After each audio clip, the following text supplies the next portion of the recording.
हम तो तन्हाई में भी नबी नबी करेंगे, हम तो बिस्तर पे भी नबी नबी करेंगे, हम तो खेतों में नबी नबी करेंगे, हम मजदूरी करने जाएंगे तब भी नबी नबी करेंगे, हम किसानी करेंगे तब भी नबी नबी करेंगे, और डंके की चोट पे कहेंगे कि नात खानी मौत भी हमसे छुड़ा सकती नहीं, कब्र में भी मुस्तफा के गीत गाते जाए।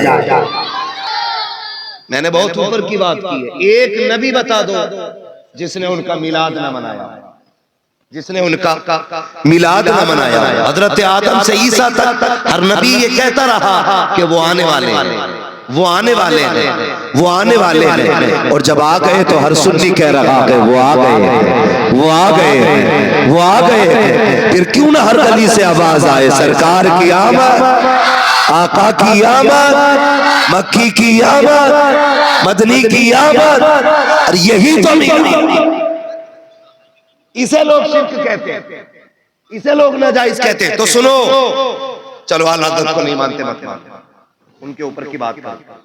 मुहद्दिस देहलवी जिन्हें वहाबी भी मुहद्दिस मानते हैं, इंसाफ के साथ बात कर रहा हूं, वहाबी भी जिन्हें मुहद्दिस मानते हैं, जिनकी हदीसों को वहाबी भी पढ़ते, वो क्या कहते हैं? वो कहते हैं जिस जमीन पे हुजूर की मिलाद का जिक्र होता है, हुजूर की विलादत की बातें होती हैं, अल्लाह एक साल तक उस जमीन पे अपने करम की बारिशें फरमाता है। इतनी बात समझ में आ गई? जिस जमीन पे हुजूर का मिलाद मनाया जाता है, एक साल तक अल्लाह उस जमीन पे अपने करम की बारिशें फरमाता है। और आगे लिखते हैं, कहते हैं कि और एक साल तक अल्लाह उस जमीन से मुसीबतों को दूर फरमा दिया करता है। ये आला हज़रत नहीं कह रहे, ये मुहद्दिस देहलवी कह रहे हैं, जिनको वहाबी भी मुहद्दिस मानते हैं। ठीक है ना जी? इतनी बात समझ में आ गई? आ गई समझ में? और एक बात बता दूं आपको, एक बात बता दूं, दुनिया का कोई कोना ऐसा नहीं जहां मेरे नबी की विलादत का जश्न न मनाया जा रहा है। पूरी दुनिया का कोई कोना ऐसा नहीं, कोई मुल्क ऐसा नहीं जहां हुजूर की आमद पे घर न सजते हो।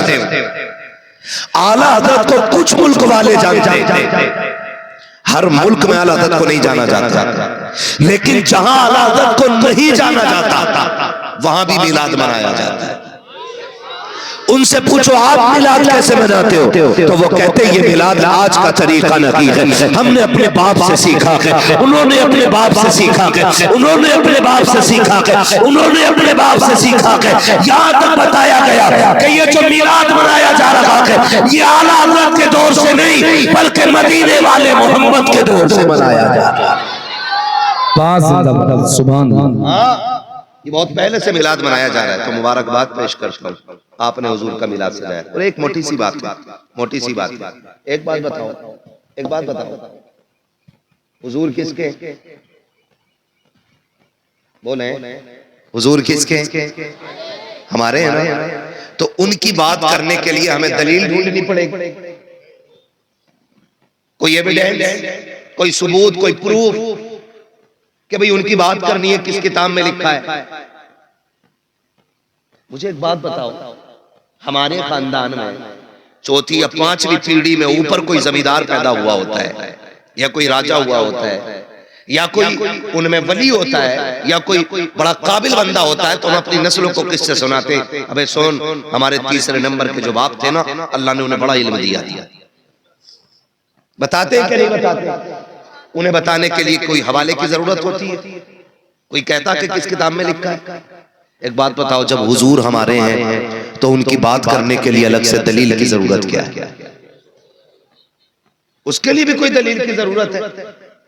हुजूर हमारे हैं तो अब हम उनकी बात सिर्फ जलसे में नहीं, सिर्फ महफिल में नहीं, हम तो तन्हाई में भी नबी नबी करेंगे, हम तो बिस्तर पे भी नबी नबी करेंगे, हम तो खेतों में नबी नबी करेंगे, हम मजदूरी करने जाएंगे तब भी नबी नबी करेंगे, हम किसानी करेंगे तब भी नबी नबी करेंगे, और डंके की चोट पे कहेंगे कि नात खानी मौत भी हमसे छुड़ा सकती नहीं, कब्र में भी मुस्तफा के गीत गाते जाए। हाँ जी, अल्लाह सलामत रखे। तो ये नबी का जिक्र है, हुजूर का मिलाद है। खुदा करे हर साल और धूमधाम से मनाया जाए। मनाएंगे इंशाअल्लाह। और ये फिक्र मत करना कि भीड़ नहीं आई, हुजूर की बारगाह में भीड़ नहीं, दिल देखे जाते हैं, दिल देखे जाते हैं। आपको क्या लगता है हाजिरी खाली मेंबर वाले लोगों की लगेगी हुजूर की बारगाह में?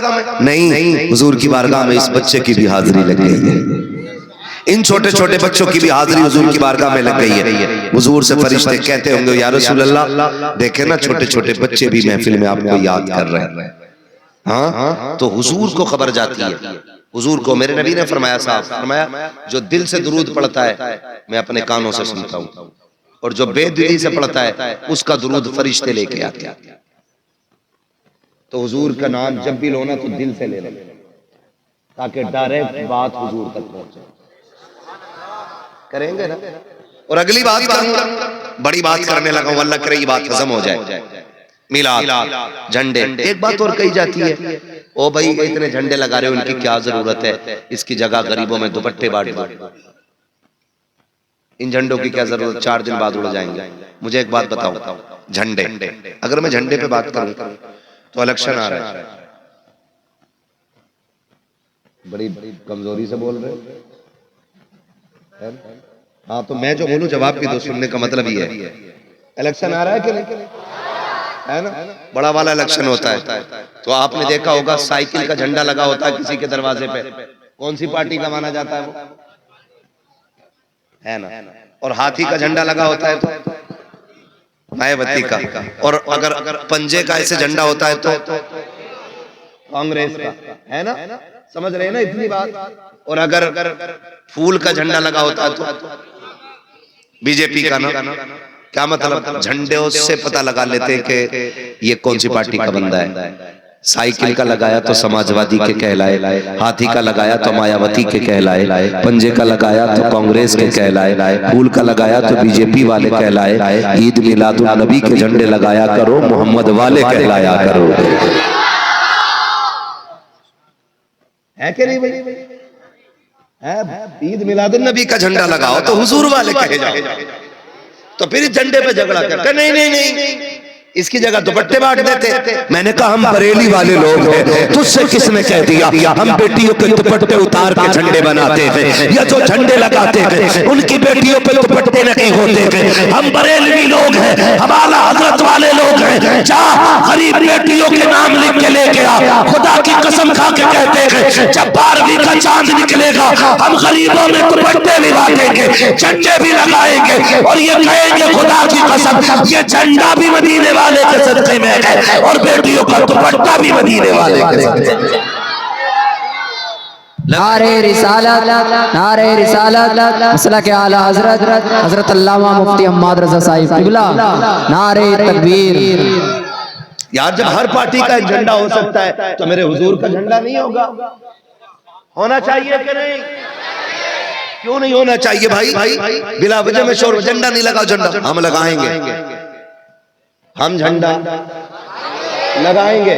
और ये बिदअत नहीं है, ये शिरक नहीं है, ये जिब्रील अमीन की सुन्नत है। जिब्रील अमीन की सुन्नत है। और याद रखिएगा, जो हुजूर की विलादत का जश्न मनाता है ना, जो उनकी विलादत का जश्न मनाता है, हुजूर उस पे खास तवज्जो फरमाया करते हैं। हुजूर उस पे खास तवज्जो फरमाते हैं। बेटा पैदा हो ना किसी घर में, बेटा मुखिया पूरे मोहल्ले को लड्डू बांट रहा है, कुछ भी नहीं है, मोबाइल बेच दिया चच्चा ने, लड्डू बांटो भतीजा आया है। अगर बेटों की हम खुशी मना सकते हैं तो मदीने वाले मुस्तफा की खुशी क्यों नहीं मना सकते हैं? यही तो मसला है। फिर कहते नहीं नहीं नहीं, इस दिन तो इंतकाल हुआ था हुजूर का, 12 वफात। ये जो जुमले बोले जाते हैं ना, ये वहाबियों के दिया हुआ जुमला है। 12 वफात, वफात मींस मौत। वो ये अजबर कराना चाहते हैं कि 12 तारीख को हुजूर का विसाल हुआ है। मैंने कहा चलो मान लिया कि 12 तारीख को हुजूर का विसाल हुआ, मान लिया, लेकिन मिलाद हम फिर भी मनाएंगे। कहता क्यों? उस दिन तो गम का दिन है, सहाबा रो रो के निडाल थे।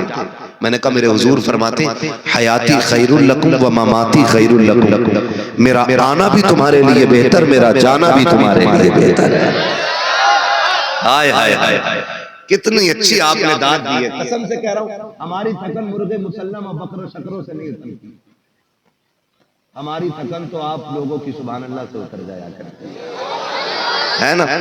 हाँ, अल्लाह आपको सलामत रखे। इतना अच्छा सुन रहे, ऐसा लग रहा है जैसे महफिल शुरू हो रही है ना। पीछे वाले लोग भी दिल से सुन रहे है ना। चच्चा बोलो सुभान अल्लाह। बुढ़ापा उम्र से नहीं आता, जज्बात से आता है। कई बार 70 साल में बंदा जवान रहता है, वो कभी 22 में बूढ़ा हो जाता है। इसलिए जज्बात जवान रहने चाहिए। मैं क्या बात आपसे कह रहा था, भूल गए आप लोग? नहीं ना, मैंने क्या कहा था आपसे? सलामत रहे दे। ये 12 वफात कहलवाया जाता हमसे, 12 वफात, ठीक है। इसलिए ताकि हमें यह असबर करा दिया जाए कि हुजूर मर गए।